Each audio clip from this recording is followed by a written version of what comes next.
Hey, happy Juneteenth, everyone. It's June 19th, 2020, and this morning my husband and I organized some neighbors to chalk our sidewalks with words and images of freedom and liberation to celebrate this important holiday.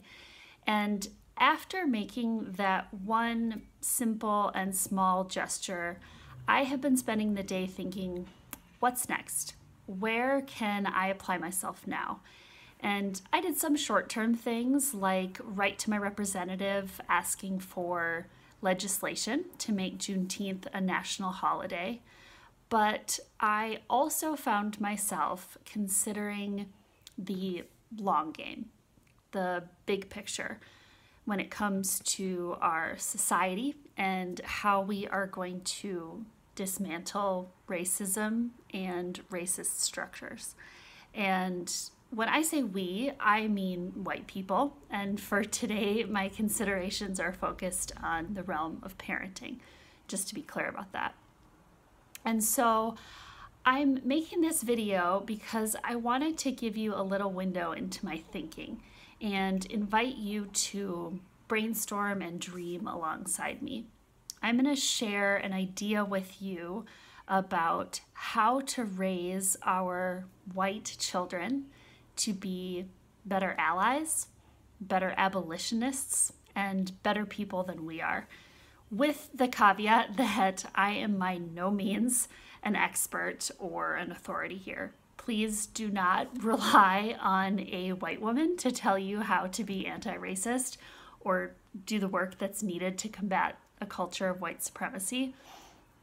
I am just one privileged, ignorant, flawed individual with one voice, and what I'm going to share with you right now is just a snapshot of my thinking at this given moment in this time. So this video is just food for thought.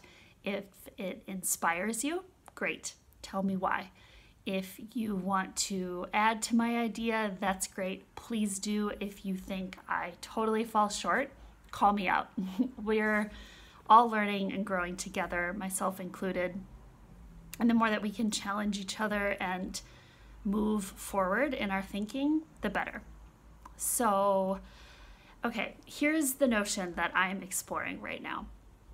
Part one, a major reason why racism is so pervasive in America and why our institutions and society are so resistant to acknowledging and then trying to dismantle this system is that white folks, like myself, have a really low capacity for sitting in discomfort and having difficult conversations.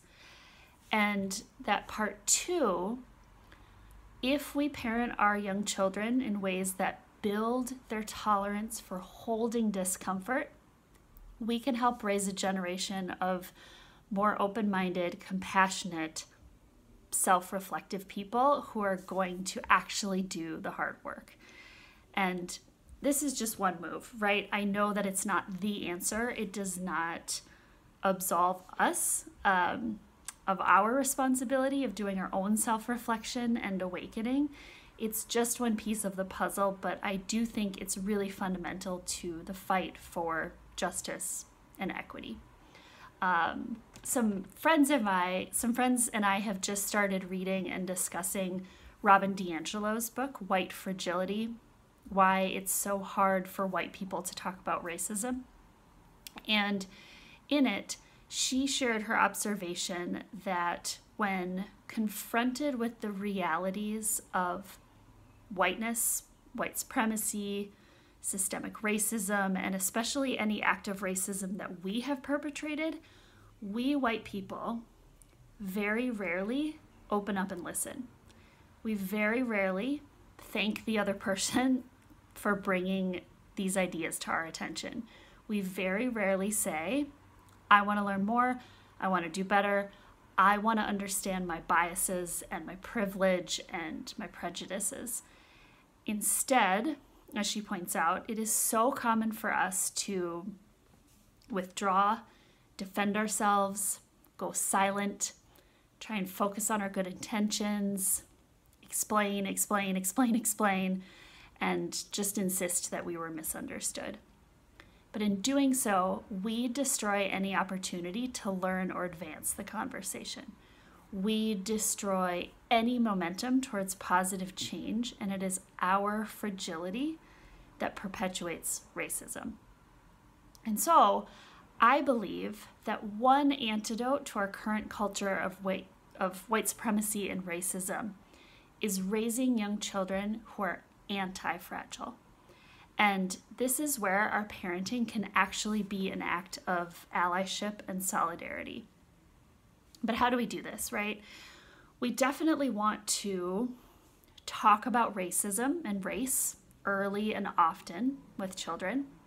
We want to help them navigate their curiosity. We want to create a family culture that openly discusses mistakes when they are made. And we want to model this self-reflection and learning. But I think that on an even more simple and fundamental level, we can foster an emotional tolerance for discomfort in everyday experiences with our children.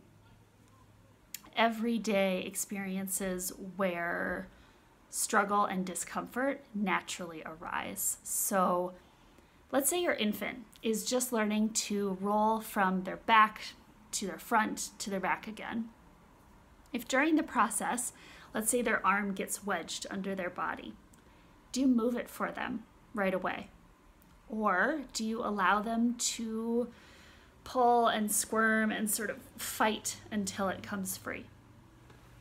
Let's say your 8-month-old has just learned to pull themselves up and cruise around the coffee table, but they haven't yet learned how to get back down on their own.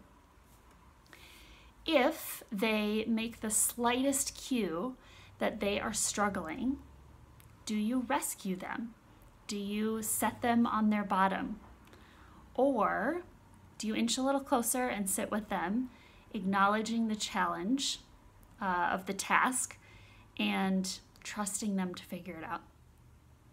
Let's say your 3-year-old is throwing a huge tantrum because you have to go get on a work call and you've got to postpone that big floor puzzle that you were just working on together. Do you really honor and make the space for their release of angry, sad feelings that they have towards you? Or do you deny their feelings and try to convince them out of their perspective? Oh, you can do it on your own, or it's only going to be 30 minutes. I'll be back. I'll be back right away. No need to be sad. You're okay. Let's say your 5-year-old is biking in front of your house and you see them topple over and scrape their knee. Do you rush out to meet them and immediately start with, you're okay, you're okay, you're okay. It's just a little scrape. Or can you slow down, walk out calmly, sit down next to them, and just let them cry for 3 minutes before ever trying to fix anything? I know that these scenarios can seem unrelated to the issues of racism and white supremacy where this monologue began, but I genuinely believe that every one of these very common everyday experiences, that in that moment, our adult response to a child's discomfort can serve to either A, communicate that children cannot be trusted to feel bad feelings, that bad feelings should be avoided at all costs, that struggle is negative, it's unsafe, it's even dangerous. Or B, we can communicate that discomfort and struggle are essential parts of life, that they make us more tolerant, more resilient, able to adapt and build muscle, and that when we encounter a moment of discomfort and struggle, it's actually a positive signal that an important shift is coming and that we have the opportunity to grow. I think that this world needs human beings, especially white human beings, to boldly embrace their own discomfort. And the opportunities that arise in parenting young children where we can help them do just that are endless. So I want to invite you to explore your approach to situations like these and ask yourself, do I parent in a way that creates capacity? Do I trust my child to sit with difficult feelings? And if not, why? What are my beliefs about discomfort and how do they come into play? What work do I need to do to build up my own tolerance?